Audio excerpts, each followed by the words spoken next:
கிறிஸ்து இயேசுவில் இணைந்த இறை ஆறுதல் உறவுகளே, ஒரு தாய் தன் பிள்ளைக்காக எத்தனை நாட்கள் காத்திருக்க முடியும்?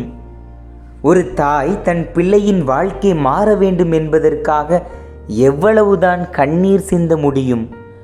தன் மகன் இறைவனை விட்டு விலகிய போது அவரை கைவிடாமல் அவருக்காக தொடர்ந்து ஜெபித்த தாய், தன் ஜெபத்திற்கு உடனடியாக பதில் கிடைக்காத போதும் நம்பிக்கையை இழக்காத தாய், கண்ணீரை பலவீனமாக மாற்றாமல் அதை ஜெபமாக மாற்றிய தாய், அந்த தாயின் ஜெபத்தின் பலனாக உலகம் இன்று புனித அகுஸ்தினாரை அறிகிறது. யார் அந்த தாய்? ஆகஸ்ட் மாதம் 27ஆம் நாள் கத்தோலிக்க திரு அவையோடு இணைந்து நினைவு கூர்ந்து கொண்டாடப்படும் அந்த தாய்தான் புனித மோனிகா.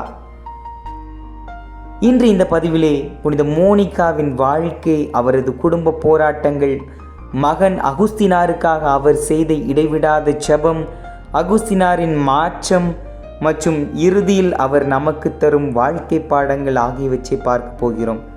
முதல் முறையாக இறையாறுதல் சேனலில் வீடியோ பார்த்துட்டு இருந்தீங்கன்னா மறக்காமல் லைக் பண்ணிவிட்டு சேனலை சப்ஸ்கிரைப் பண்ணிவிட்டு தொடர்ந்து பாருங்கள். புனித மோனிகா சுமார் கிபி 331ஆம் ஆண்டு வட ஆப்பிரிக்காவில் உள்ள தகாஸ்தே என்ற இடத்தில் பிறந்தார். சிறு வயதிலிருந்தே கிறிஸ்தவ நம்பிக்கையில் வளர்க்கப்பட்ட அவர் ஜெபம், இறை நம்பிக்கை, இரக்கம் ஆகியவற்றில் சிறந்து விளங்கினார். பின்னர் பத்ரீசியஸ் என்ற ஒரு மனிதரை திருமணம் செய்து கொண்டார்.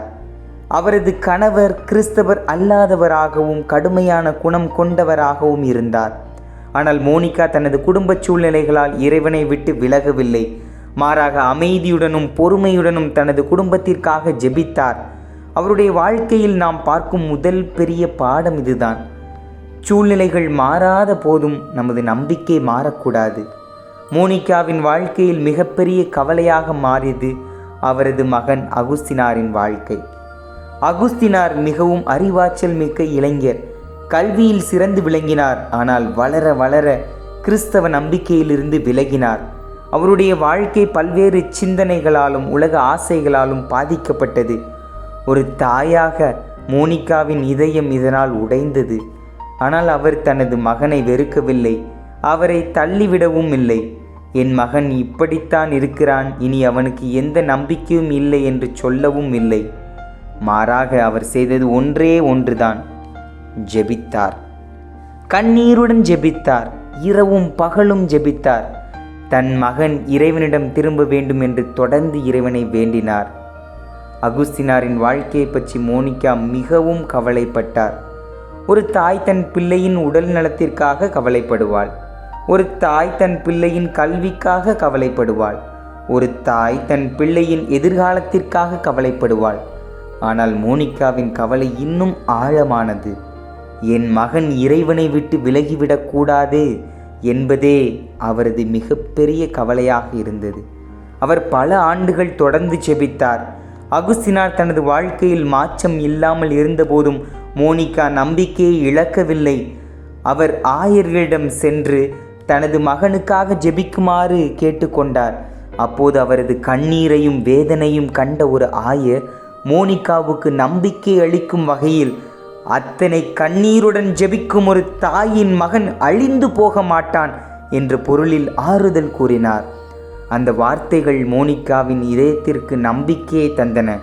மோனிகாவின் ஜெபம் உடனடியாக பலன் தரவில்லை, ஆனால் இறைவன் அமைதியாக செயல்பட்டு கொண்டிருந்தார். அகுஸ்தினார் மிலான் நகருக்கு சென்றார். அங்கே புனித அம்ப்ரோசியாரின் போதனைகளை கேட்டார். அவருடைய மனதில் மெதுவாக ஒரு மாற்றம் உருவானது. அவர் கிறிஸ்தவ நம்பிக்கையின் உண்மைகளை ஆழமாக சிந்திக்க தொடங்கினார். இறுதியில் அவரது இதயம் இறைவனை நோக்கி திரும்பியது. கிபி 387ஆம் ஆண்டு மிலானில் புனித அம்ப்ரோசியாரால் அகுஸ்தினார் திருமுழுக்கு பெற்றார். பல ஆண்டுகளாக கண்ணீருடன் ஜெபித்திருந்த மோனிகா தன் மகன் இறைவனிடம் திரும்பியதை பார்த்தார்.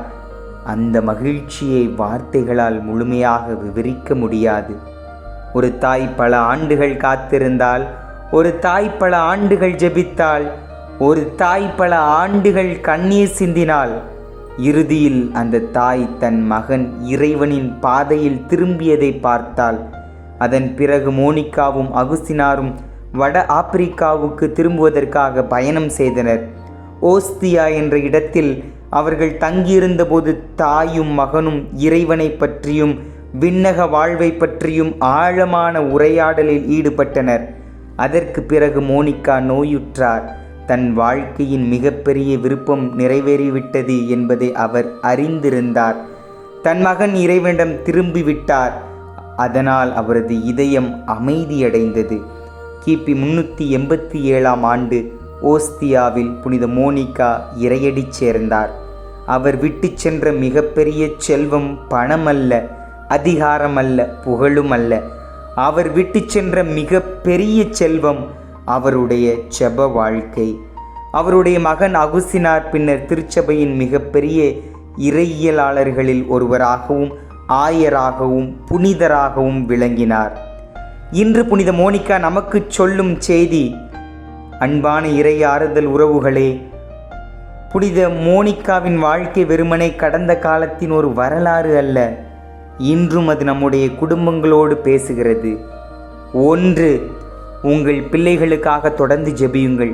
உங்கள் பிள்ளைகள் இறைவனிடமிருந்து விலகி இருக்கலாம். அவர்களுடைய வாழ்க்கையை பற்றி நீங்கள் கவலைப்படலாம். ஆனால் மோனிகா நமக்கு சொல்லும் செய்தி, ஜெபிப்பதை நிறுத்தாதீர்கள்.